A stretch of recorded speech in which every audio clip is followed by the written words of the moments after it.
না, এগুলো এগুলো আমরা আগে আগে আমাদের সাংগঠনিক বিস্তৃতিটা এখন গুরুত্বপূর্ণ।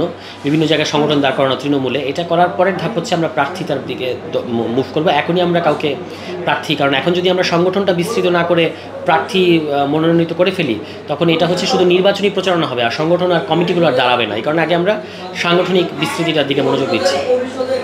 আমাদের তো জাতীয় নাগরিক কমিটি পর্যায়ে তো 450 প্রায় মানে কমিটি ছিল। এখন এগুলোকে আমরা কনভার্ট করব জাতীয় নাগরিক পার্টির জায়গাতে, এবং আমাদের সংগঠক টিম সারা দেশে এখন সফরের মধ্যে আছেন, এবং সেখানে কমিটিগুলোর হওয়ার জন্য যে সমস্ত প্রস্তুতি সেগুলো তারা সম্পন্ন করছেন। নিবন্ধনের জন্য একই, আমাদের সাংগঠনিক বিস্তৃতি আর নিবন্ধনটা আসলে একই ব্যাপার। মানে আমরা একই সাথে কমিটি করব, সেটা আবার নির্বাচনের জন্য নিবন্ধনের জন্য যে শর্ত এটাও পূরণ করবে। তো একই সাথে এই দুটো কাজই চলছে। মানুষের প্রচুর আকাঙ্ক্ষা একটা নতুন দলের প্রতি, মানুষ চাচ্ছে একটা নতুন বিকল্প শক্তি তৈরি হোক। তা আমাদের মানুষের সেই প্রত্যাশাটা পূরণ করতে হবে, এজন্য আমাদেরকে অনেক পরিশ্রম করতে হবে।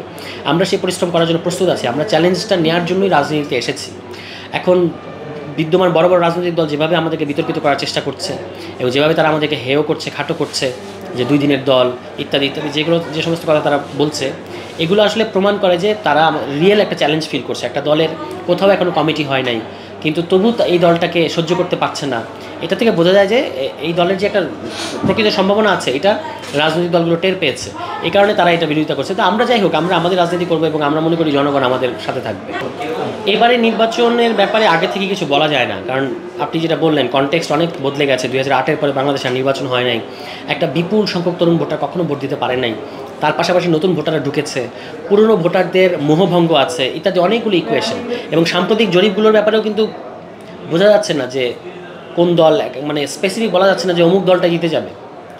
ফলে আমরা যদি কাজ করতে পারি, আমরা যদি মানুষের কাছে ঠিকমতো যেতে পারি, তাহলে যে কোনো কিছু এবার ঘটতে পারে। মানে যাদেরকে সোকল্ড আন্ডারডগ মনে হচ্ছে, তারাও কিন্তু এবার নির্বাচনে একটা খুব চমক সৃষ্টি করতে পারে। এরকম এখনই বলা যাবে না, আর একটু সময় লাগবে।